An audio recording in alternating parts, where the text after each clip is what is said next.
भी फैसला बीजेपी की सरकार लेती है और खासतौर से अब बंगाल के पर्सपेक्टिव में, क्योंकि फैसलों की तो जड़ी आपने लगा दी है। ऐसे में विपक्ष ये कहता है कि राष्ट्रवाद को आप लोग सिर्फ और सिर्फ एक राजनीतिक हथियार बनाकर छोड़ेंगे। तो क्या किया जाए? अब राष्ट्र प्रेम को सांप्रदायिक घोषित कर देते हैं ताकि कहीं से कोई आपत्ति ना आए, किसी को कोई शक शुबा ना हो। नहीं, देखिए, पश्चिम बंगाल की जनता हमको इसलिए चुनी है कि अब राष्ट्रवाद का अलग जगह है। हमारे जो महापुरुष थे उनका सम्मान देने का कार्य करें।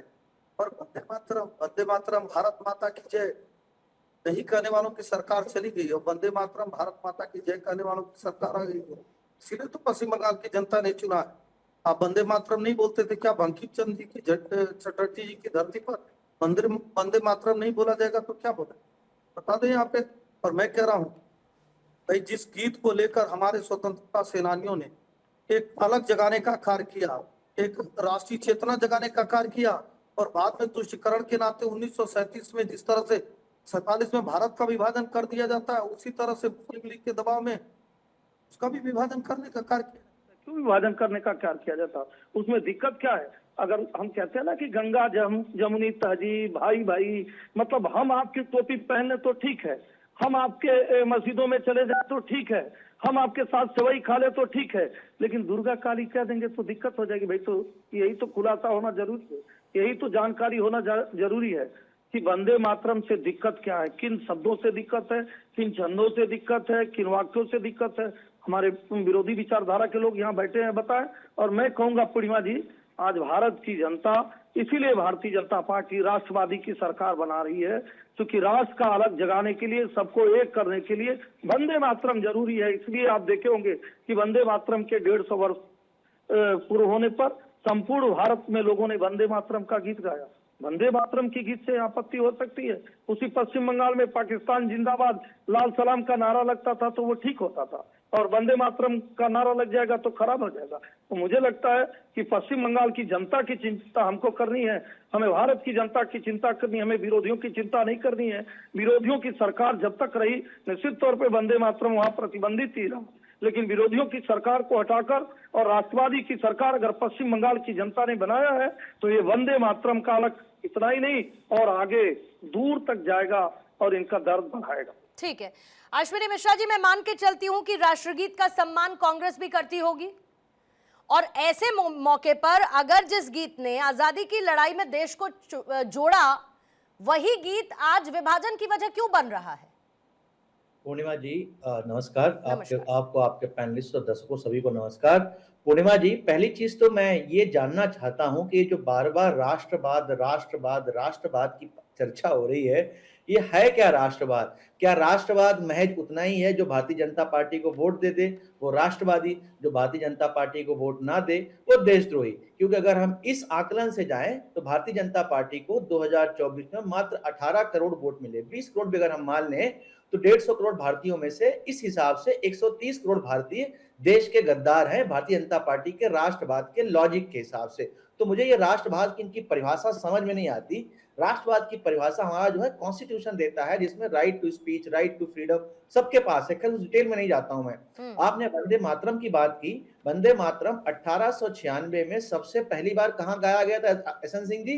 कांग्रेस के अधिवेशन में। किसने गाया था?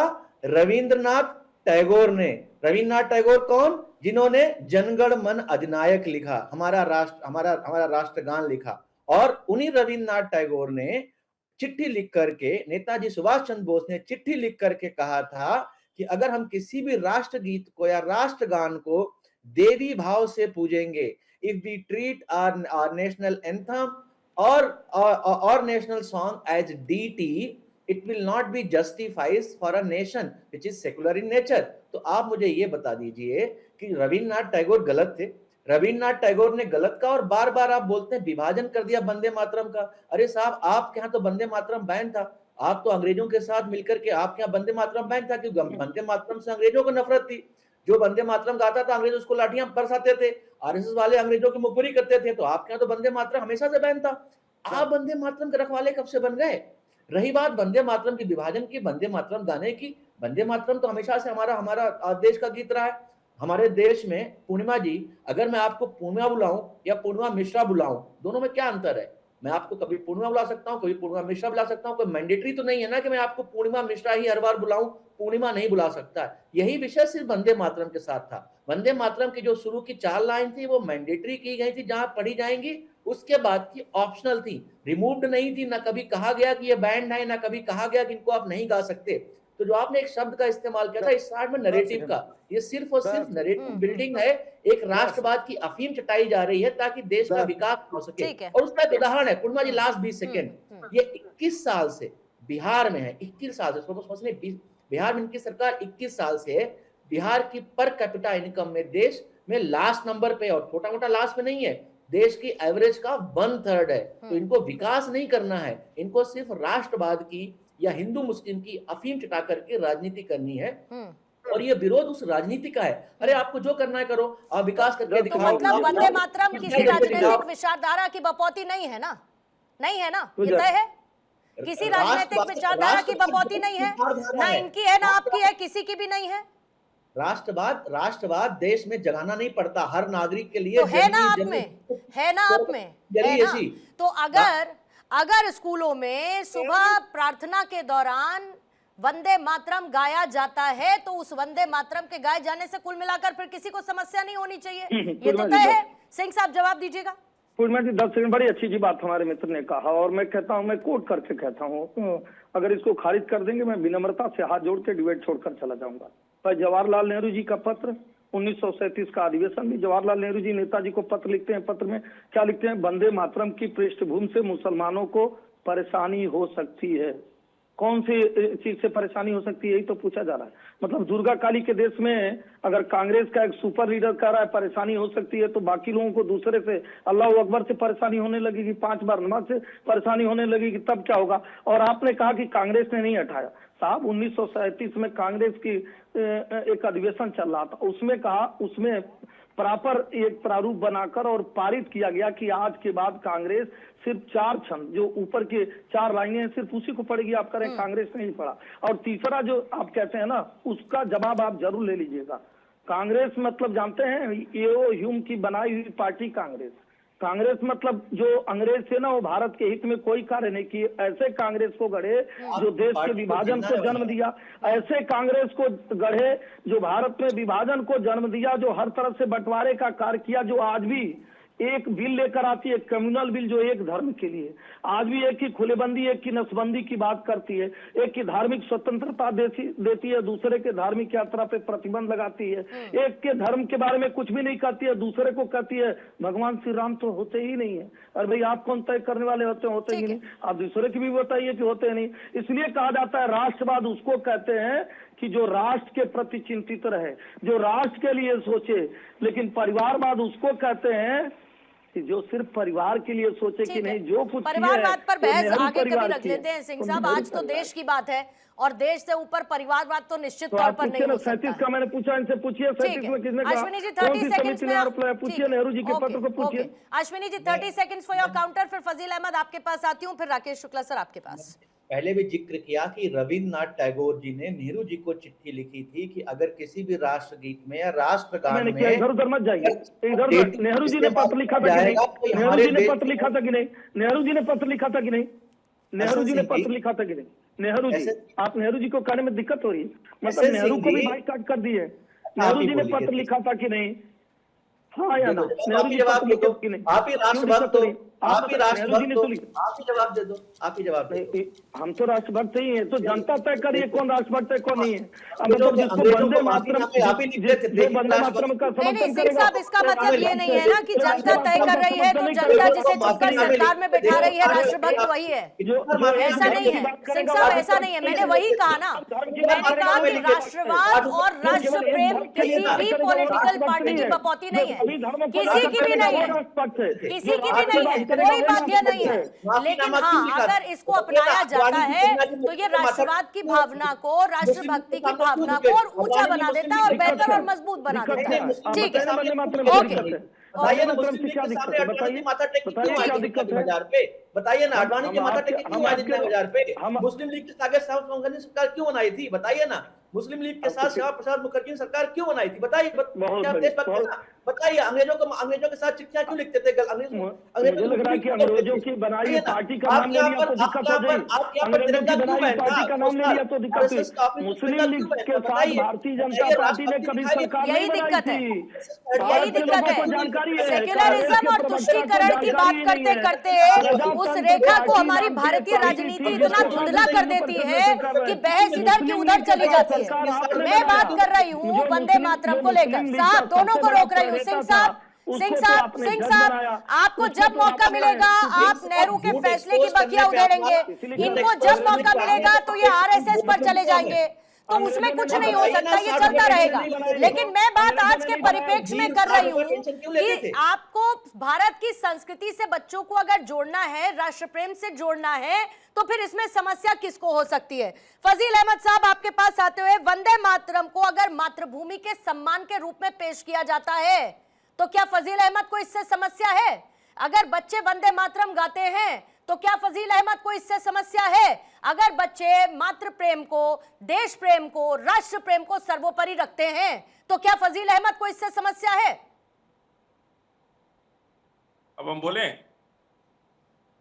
कुछ और बोलना है तो बोल लीजिए, फिर इकट्ठे बोलते हैं। आप कैसी बातें करते हैं फजील अहमद साहब? शुरू में ही आते ही जो है आप बेवजह की बातें करने लगते हैं। अभी आप फिर मैं अपना सवाल पूछूंगी ना कि आप तय करेंगे कि मुझे आधे शब्द में पूछना है या एक शब्द में? आपने तो सवाल सुना आपने? क्या बोलना है वही सवाल सुन लिया आपने? सवाल सुना? इस देश में दो जवाब कानून देना है बना, तो जवाब सुनिए। दीजिए, फालतू की बात मत करा करिए इस मुझसे। देश में फिर अब इस देश में दो कानून बना, एक दहेज निरोधक अधिनियम बना, एक जो मृत्यु भोज अधिनियम बना। इन दोनों कानून को ब्राह्मण समाज ने कहा कि हमारे निजी जीवन से जुड़ी हुई चीजें हम नहीं मानते इसको। जब से बना है, हमको लगता है 1960 के आसपास बना, आज तक एक भी कार्रवाई नहीं हुई। ये लोग कहते हैं कि हम दहेज लेंगे, हमारा धर्म है, हम लेंगे भी देंगे भी, हमारा धर्म है, उसमें कोई रोक नहीं सकता है। अब मृत्यु भोज अधिनियम बना 1960 में, कहे कि नहीं मृत्यु भोज करना हमारा धर्म है, हम नहीं मानते इसको। तो कानून नहीं मानने का काम तो यही लोग करते हैं। नंबर 2 बात आपने कहा कि माफी मांगा किसे, तो कौन 250 रुपया पैसा लेता था पेंशन? सावरकर लेते थे अंग्रेजों से, तो कौन अंग्रेजों का दलाल है ये तो दुनिया जानती है। दूसरी बात, देश को आजाद किसने कराया? कहाँ थे तब ये लोग? तब तो ये लोग अंग्रेजों से पेंशन लेते थे। जब देश आजाद कराने की बात आई तो कांग्रेस ही तो थी जिसने देश बनाई होगी। अंग्रेज कोई अच्छा कार्य किए? अंग्रेजों ने फजील अहमद की पार्टी को बनाया इसीलिए कि हमारे लिए काम करे। दलाली तो करते ही थे। कोर्ट पॉइंट लंदन में जाके प्रेस होता था, 4000 फीस मिलती थी, जेल जाने पे रोने का कार्य करते थे, 10-10 पत्र लिखते थे। जो व्यक्ति 17 महीने जेल में रहता है, जो व्यक्ति जो है के खून में श्रम करने का कार्य करता है, जो राष्ट्रभक्ति का कार्य करता है, वो दलालों को दलाली नजर आएगा। लेकिन दलाल तो वो है ना जो अंग्रेजों की बनाई हुई पार्टी को आत्मसात कर ली। अंग्रेज जब हमारे देश को लूटने आए थे तो अच्छा काम कहां से किया? सिंह साहब, मैंने 3 बातों का जिक्र फजील अहमद से किया था, अभी तक वो वहां पहुंच नहीं पाया। उनको पहुंचने दीजिए, उनको पहुंचने फजील अहमद से कौन पूछ उनको पहुंचने दीजिए। पहले प्रसंग का व्याख्यान कर ले जरा, फिर उसके बाद मेरे सवाल के जवाब के संदर्भ में आएंगे। अधिनियम को खुला दहेज लिया जाता है, दिया जाता है। फजील अहमद की सरकार है। फजील अहमद, मेरा सवाल सुना आपने? चलेगा तो चला के देख मेरा सवाल सुना फजील अहमद आपने? ही गाया जाएगा। मेरा सवाल सुना आपने? हम किसी कानून को नहीं मानते, हम वो कानून, ये देशभक्ति का सर्टिफिकेट बांट रहे हैं। अच्छा ठीक है, ओके, एक सेकंड सिंह साहब, एक सेकंड प्लीज एक सेकंड सिंह साहब, ठीक है। जब हमारे सैनिक आप फजील अहमद कानून को मानते हैं? ये फजील अहमद कानून को मानते हैं कि नहीं मानते हैं? डायरेक्ट एक्शन वाले कब कानून को माने हैं? मैं पूछ रही हूँ कि आप कानून को मानते हैं कि नहीं मानते हैं? सबको मानना पड़ेगा। आज तक एक मानते हैं आप कानून को? मानते हैं? नहीं, आप कानून को मानते हैं? नहीं, वंदे मातरम को मैंने पूछा कि आप कानून को मानते हैं फजील अहमद? ये कहाँ थे तब? मैं पूछ रही हूँ कि आप फजील अहमद कानून को मानते हैं कि नहीं मानते हैं? नहीं। अरे नहीं, जो सवाल पूछ रही हूँ उसका जवाब दीजिए। कानून को मानते हैं आप? कानून बनवाने वाले लोग हैं, कानून को मानते हैं कि नहीं मानते? हाँ या ना में जवाब दीजिए। मानना पड़ेगा। जो आपको भी मानना पड़ेगा, हमको भी मानना पड़ेगा। तो फिर मस्जिदों से लाउड स्पीकर उतारने पर इतना बवाल क्यों? सुनिए पूर्णिमा जी, भोजशाला पर अगर कोई कार्रवाई सुप्रीम कोर्ट के ऑर्डर्स के अकॉर्डिंग हो रही है, अगर वहां पर सर्वे हो रहा है, तो उससे फजील अहमद को क्या समस्या? अब आप बोल लीजिए, फिर हम बोलते हैं। नहीं, अगर आप मेरे सवाल का जवाब, आप पानी पी लीजिए इतनी देर में, आप पानी पी लीजिए इतनी देर में। चुप नहीं हो सकती। नहीं, मैं आपके हिसाब से चलूंगी। एहसन सिंह के बारे में कौन है आप भाई? बीच में आप कौन है? एहसन सिंह बोल आप कौन है फजील अहमद, जो आप मुझे बताएंगे कि मुझे कब बोलना है और कब नहीं? बोल रही थी। सवाल का जवाब आपको देना होता नहीं है, फालतू इधर उधर की बात करके आप समय जाया करते हैं मेरा। हम कोई आपकी नौकरी कर रहे हैं? मैंने आपसे एक सवाल पूछा, उस सवाल का जवाब आप देंगे, और ये डिबेट का तरीका है। अगर फजील अहमद को इससे समस्या है तो बताएं कि मैं अपने हिसाब से डिबेट करूंगा। नहीं, हम आप पानी पीजिए पहले थोड़ी देर। राकेश शुक्ला जी, मैं आपके पास आती हूँ। सर सुनिए, दीवार में सर नहीं मारा जा सकता है फजील अहमद, आप मार रहे हैं। दीवार में सर नहीं मारा। एग्जैक्टली मैं वही कह रही हूँ, वही मैं कह रही हूँ। आपने खुद को ही दीवार बता दिया, बहुत अच्छा किया मेरे कहने की बजाय। आपने खुद को दीवार बना दिया, बता दिया, बहुत अच्छा किया, मुझे कहने की जरूरत नहीं पड़ी है। राकेश शुक्ला साहब, वोट बैंक की राजनीति राष्ट्रीय प्रतीकों से भी अब ऊपर हो चली है क्या? मतलब यूं ही विरोध होता रहेगा, कोर्ट अगर कुछ कहता है तो उसका विरोध होता रहेगा, अगर संवैधानिक दायरे में आकर कोई चीज लागू की जाती है तो उसका विरोध होता रहेगा। मतलब तुष्टीकरण यहां आ जाता है, राष्ट्र प्रेम को, राष्ट्र धारणा को ये लोग नीचे रख देते हैं। मुझे लगता है कि जिस बंगाल में आपके वंदे मातरम का जन्म हुआ, उस बंगाल में तो इसका विरोध नहीं होना चाहिए। और अभी जो वो बोल रहे थे कि सब राष्ट्रभक्त हैं, तो यदि हमारे पूर्वजों ने वंदे मातरम गाया है तो आज फिर हमें गाने में एतराज़ क्यों है? तीसरी बड़ी बात यह है, अश्विनी जी को मुझे लगता है कि पूरे ताल ठोक के कहना चाहिए कि हम वंदे मातरम के लागू होने का समर्थन करते हैं, क्योंकि वंदे मातरम सबसे पहले कांग्रेस के अधिवेशन में गाया गया था। लेकिन सवाल यहाँ पे अलग आ रहा है, जो आपने प्रश्न किया बिल्कुल सवाल वहीं पे अटक रहा है कि 89 साल पहले 1937 में जब उसको 2 भागों में विभाजित किया गया तो ऐसा कारण क्या था? ऐसा कौन सा दबाव था जिसके चलते आपने उसको विभाजित किया? तो प्रधानमंत्री जी का कहना है कि मुस्लिम तुष्टीकरण के चलते आपने किया, मुस्लिम लीग के दबाव में आपने किया। तो क्या कांग्रेस 89 ईयर के बाद भी अभी भी अपने आप को मुस्लिम लीग के दबाव से बाहर नहीं कर पा रही क्या? क्योंकि केरल में जिस मुख्यमंत्री का फैसला हुआ उसकी भी चर्चा यही है कि मुस्लिम लीग के दबाव में ही बीडी सतीशन को मुख्यमंत्री बनाया गया। तो सवाल इस बात का है कि कांग्रेस अपने आप को इंडिपेंडेंट कब करेगी, और जब तक वो इंडिपेंडेंट नहीं करेगी तब तक वो राजनीति की मुख्य धारा में आगे बढ़ने की स्थिति में नहीं आ पाती, और उसके सामने तमाम तरह की स्पीड ब्रेकर आते रहते हैं। भारतीय जनता पार्टी की जहाँ तक बात है, और अभी मैं देख रहा था कि यही मौलाना अरशद मदनी बोल रहे हैं कि हम कोर्ट जाएंगे वंदे मातरम को लेके। शायद इनको याद नहीं है कि 2017 में मद्रास हाई कोर्ट के जज हैं मुरलीधरन, उन्होंने आदेश दिया था कि तमिलनाडु के सभी सरकारी संस्थाओं, सभी शैक्षणिक संस्थाओं में माह में एक बार वंदे मातरम गाना अनिवार्य किया जाए। और उसके लिए उन्होंने ये भी कहा था कि यदि संस्कृत और बंगाली में वंदे मातरम गाने में यदि समस्या आती है तो इसका तमिल और अंग्रेजी में भी अनुवाद किया जाए। यानी वंदे मातरम के पक्ष में पहले से ही कोर्ट एक जजमेंट दे चुका है। तो अब आप कोर्ट में क्यों जाओगे? कोर्ट में इसलिए जाओगे कि आप मुस्लिम समाज को ये मैसेज कर सको कि देखो हम हिंदुत्व के खिलाफ लड़ रहे, क्योंकि आज की डेट में वंदे मातरम को हिंदुत्व के फ्रेम में रखने की कोशिश हो रही है। ठीक बात है। सुमित मेहरोत्रा भी इस बीच में हमारे साथ जुड़ चुके हैं। आती हूँ अश्विनी जी, 2 सेकंड दीजिएगा। टीएमसी से सुमित मेहरोत्रा भी हमारे साथ हैं। सुमित साहब, आपका भी मैं स्वागत करती हूँ। बंगाल में वंदे मातरम को लेकर इतनी अनकंफर्टेबल सिचुएशन टीएमसी की क्यों है सर? क्या दिक्कत है? देखिए, टीएमसी पार्टी को कोई दिक्कत नहीं है। टीएमसी पार्टी भी चाहती है वंदे मातरम, जो आप जबरदस्ती थोप रहे हैं चीजें, करिए, अच्छी बात है। पर क्या मुझे बताइए, भारतीय जनता पार्टी की एक विंग है राष्ट्रीय स्वयंसेवक संघ, क्या उन लोगों ने अपने यहाँ वंदे मातरम गाते हैं? पहले तो आप ये बता दीजिए। मैं तो भारतीय जनता पार्टी के प्रवक्ता बैठे हैं, इनसे पूछना चाहूंगा, क्या वंदे मातरम उनके आरएसएस में गाया जाता है? नहीं गाया जाता। 75 साल पूरे हो गए, आज तक वंदे मातरम उन्होंने नहीं गाया। और अपने आप वो छोड़िए, वंदे मातरम देश की बात कर करते हैं अपने कार्यालय पे, आरएसएस के मुख्य कार्यालय पे नागपुर के अंदर आज तक देश का झंडा नहीं फहराया जाता है, वो अपना झंडा चलाते हैं। ये तो अजीब बात है कि आप थोपने का काम करेंगे, वहां पे आप जबरदस्ती वंदे मातरम आप गाइए, करिए, सारे काम करिए, आपको बंगाल में करना है आप बंगाल में करिए, पूरे देश के अंदर करिए, पर राष्ट्रीय स्वयंसेवक संघ अपने यहाँ क्यों नहीं वंदे मातरम गाता है? मुझे ये भी आपत्ति है, इसे गाना चाहिए। ये लोग क्यों नहीं गाते? ये लोग सदा वत्सले मातृभूमि क्यों? आप वंदे मातरम गाइए ना, वंदे मातरम से आप लोग क्या दिक्कत है? आरएसएस वालों को कोई दिक्कत है? आप लोग जबरदस्ती करते हैं, साहब टीएमसी को परेशानी हो गई है, मुस्लिमों को परेशानी हो गई है। परेशानी किसी को नहीं है, परेशानी सबसे ज्यादा आरएसएस को है वंदे मातरम ना गाने पे। आप लोग आइए, मैं तो चाहता हूँ मुख्य धारा में शताब्दी वर्ष में वो नहीं संघ चालक मोहन भागवत जी वंदे मातरम गाया जाएगा, करिए।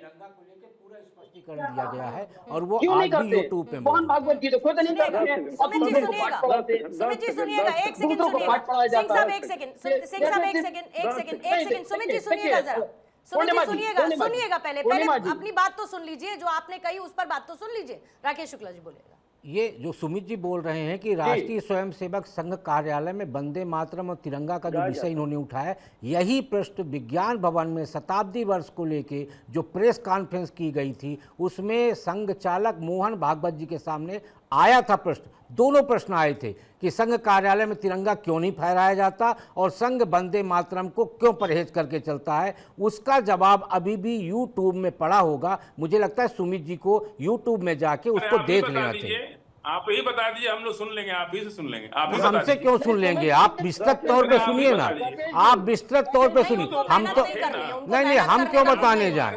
आप विस्तृत तौर पे फजील अहमद सुन लीजिए, क्योंकि आप जब विस्तृत तौर पे सुनेंगे तो बाकी प्रश्न उठाने से पहले बचेंगे। बोलिएगा सुमित जी, बात पूरी करें। क्या दिक्कत है वंदे मातरम गाने से? उनकी बात को आप ही बता दीजिए, आप भी तो वही है। हम वहां पे कर दें। अरे भाई, राष्ट्रीय स्वयंसेवक संघ भी तो वही है, हिंदुस्तान में हिस्सा है, नॉन पॉलिटिकल पार्टी का वो है, चीजें करते हैं तो इसमें क्या दिक्कत है? आपने ये नहीं कहा कि हाँ वो लोग नहीं करते, आपने कहा यूट्यूब अरे में जाके मैंने देखिए, पूछा कि अनकंफर्टेबल क्यों है, असहज क्यों है? मैंने ये थोड़ी कहा कि आपको दिक्कत है उससे, मैंने तो कहा कि आप असहज हैं उससे, और नहीं है तो बोलिए कि कोई दिक्कत नहीं है, खत्म बात। हम लोग, अरे पूर्णिमा जी, हम तो चाहते हैं कि सब जगह कहा जाए। मैंने राष्ट्रीय स्वयंसेवक संघ मोहन भागवत जी किया सबसे पहले, देश के प्रधानमंत्री। आपने अभी राकेश जी की बात नहीं सुनी। जल्दी से 30 सेकंड में सिंह साहब, मैंने सुन ली, 30 सेकंड सिंह साहब, 30 सेकंड सर, मुझे हेडलाइंस के लिए जाना है, फिर जल्दी से। पूर्णिमा जी पहले तो उसके बाद जानिए ना, पूर्णिमा जी पहले तो जान लीजिए, ये कह रहे हैं कि भाई आरएसएस जब गाएगा तो हम गाएंगे, तो आरएसएस वंदे मातरम गाता है, पहली बात। दूसरा सवाल, इन्होंने कहा कि वो राष्ट्रीय ध्वज क्यों नहीं, अब सुनते हो जाते हैं, राष्ट्रीय ध्वज क्यों नहीं फहराते? तो जब तक प्राइवेट इंस्टीट्यूशन पे या किसी ऐसे समाजसेवी संस्थाओं पे अधिकृत नहीं था राष्ट्रीय ध्वज फहराना, तब तक नहीं फहराया जाता। तीसरी बात मैं एक चीज कहूंगा, कांग्रेस के लिए भी कहूंगा, इनके लिए भी कहते हैं ना, हम पहले राष्ट्रवादी थे, हम पहले वंदे मातरम गाते थे, लेकिन अब नहीं गा रहे। भारतीय जनता पार्टी गाती थी, अरे आप पहले भी राष्ट्रभक्त नहीं थे और अब भी राष्ट्रभक्त नहीं है। आज राष्ट्रभक्तों की सरकार है तो आपके रोने धोने से कुछ नहीं होगा। आप 5 मिनट यहाँ चैनल पर बैठ के पूर्णिमा जी इनको कुछ भी समय दे दीजिए, कुछ भी कह ले। जब तक देश के प्रधानमंत्री नरेंद्र मोदी जी हैं, जब तक भारत में जहां जहां भारतीय जनता पार्टी की सरकार है, कहते हैं लोग ना कि संघ की सरकार है, आरएसएस की सरकार है, वंदे मातरम गाया ही जाएगा, वंदे मातरम ही गाया कहते हैं ना, गाइए ना वंदे मातरम। 40% कमीशन लिया जाएगा, सुन लीजिए, 40% खोल कर कमीशन सुन लिया लीजिए, जाएगा। नहीं सुनाई दे रहा तो दोबारा कर रहा हूँ। मतलब इस देश में कभी ये सोचा नहीं जा सकता कि मातृभूमि को प्रणाम करने में, मातृभूमि को नमन करने में, मातृभूमि की स्तुति करने में और मातृभूमि पर आपका सर झुकाने में इतना विवाद हो सकता है, इस देश में कम से कम ये सोचा नहीं जा सकता। हर हिंदू आस्था से जुड़े हुए मुद्दे को पोलराइजेशन का स्वरूप आखिर कब तक दिया जाएगा? पूर्णिमा जी, 3-4 बातें यहाँ कही गई हैं। पहले तो नेहरू जी के बारे में जो बोला गया, वो पूरा स्टेटमेंट पढ़ देता हूँ, क्योंकि प्रधानमंत्री मोदी जी ने भी आधा स्टेटमेंट पढ़ा था। नेहरू जी ने जरूर लिखा था कि जो इशू है वंदे मातरम को लेकर के जो मुस्लिम लीग ने उठाया है, उससे मुस्लिम लीग जो इशू उठा रही थी उस टाइम उन्होंने जरूर लिखा था कि इससे मुस्लिमों को दिक्कत हो सकती है। हालांकि उन्होंने ये भी बोला है, there is no doubt that the present आउटरेसी against the Vande Mataram is large extent manufactured one by the communist, कि कम्युनिस्ट द्वारा मैन्युफैक्चर्ड की गई पॉलिसी है। However Gandhi ji and Tagore and everyone believes इसको शॉर्ट रखा जाए और देश की एक जो सेकुलरिज्म पॉलिसी है उसको अपनाया जाए। तो उन्होंने कभी भी ये नहीं बोला कि मुस्लिम लीग के प्रेशर में किया, उन्होंने बोला कि जो मैन्युफैक्चर्ड है, कंट्रोवर्सी मैन्युफैक्चर्ड है और उनको हम उसको खुश भी नहीं कर सकते। हालांकि गांधी जी मानते हैं, रविन्द्रनाथ टैगोर जी मानते हैं कि इसको थोड़ा शॉर्ट करके फिर हमने आगे के स्टैंडर्ड्स हटा दिए, उसमें से जो आगे के उसके स्टैंडर्स थे उसको हमने रिमूव कर दिया है ना, सबसे आसान तरीका अपना लिया। बिल्कुल गलत इन्फॉर्मेशन नहीं, बिल्कुल हटा दिए, मैंडेटरी नहीं रखे, मैंडेटरी नहीं किया, लेकिन हमने हटा दिया, हमने ऑप्शनल कर दिया उसको, हमने ऑप्शनल कर दिया उसको। नहीं, टाइम खत्म हो गया ना सर, अब टाइम खत्म हो गया ना, पूरा 60 सेकंड रखा था, अब उसमें टाइम खत्म हो गया तो क्या करूं? 10 सेकंड और पूर्णिमा जी, 10 सेकंड और। शुक्ला जी, हम पूरा वंदे मातरम का सम्मान करते हैं, वंदे मातरम खुलकर गाते हैं, सुजलाम शुक्लाम मलयज शीतलाम सत्य श्यामलाम मातरम। मैं सिर्फ एसएन सिंह जी से बोलूंगा कि अगर आपको इतना ही पूरा वंदे मातरम का सम्मान है तो अगली लाइनें आप सुना दें बिना गूगल किए अभी। ठीक है, पहले सुमित जी आप अपनी बात रखेंगे, टाइमर रख रही हूँ, सुनाई दे रहा हूँ, इसके बाद आ रही हूँ, बस सिंह साहब इसके बाद आ रही हूँ, सिंह साहब इसके बाद आ रही हूँ, पहले सुमित जी आप। जी पूर्णिमा जी, बोलिएगा सर। पूर्णिमा जी देखिए, मेरी बात अभी भी वही है। मैं तो सिंह साहब से ये कहना चाहूंगा, जो ये कहते हैं देश हित और राष्ट्र हित की बातें करते हैं, तो देश हित कहाँ गया था 57 साल तक, 70 साल तक कहाँ गया था? जो देश का झंडा नहीं फहराया जाता था, ये झंडे को नहीं मानते हैं, ये देश हित की बातें करने लगते हैं। अपने राष्ट्रगान गाते नहीं है, दूसरों को सिखाते हैं कि मुसलमान नहीं कर रहा है, हिंदू नहीं कर रहा है, टीएमसी नहीं कर रही है, बंगाल में नहीं हो रहा। अरे भाई, ये पहले आप अपने इम्प्लीमेंट कर लीजिए, दूसरों को आप बाद में करिएगा कि हाँ पहले हम लोग इम्प्लीमेंट अपने यहाँ कर लेते हैं, फिर दूसरा करेगा। पर नहीं, ये तो जबरदस्ती की बंगाल में नहीं हो रहा, ममता बनर्जी मना कर रही है। जिस तरीके के लोगों ने दिखाया है, नहीं कर रही है ना ममता बनर्जी मना, नहीं कर रही है ना टीएमसी मना, नहीं कर रही है ना, बस बात खत्म, नहीं कर रही है, बात खत्म। फजील अहमद जी आ जाइए। मोहन भागवत जी करते ना, ठीक है, मोहन भागवत जी क्यों नहीं करते? फजील मोहन अहमद भागवत जी क्यों नहीं करते? हम तो कह रहे हैं, आपने कुछ जवाब को मिस कर दिया शायद सुमित मेहरोत्रा जी, आपके इन सवालों का जवाब पहले दिया जा चुका है। फजील अहमद जी आइए, ठीक है, टाइमर रखेंगे, फजील अहमद जी।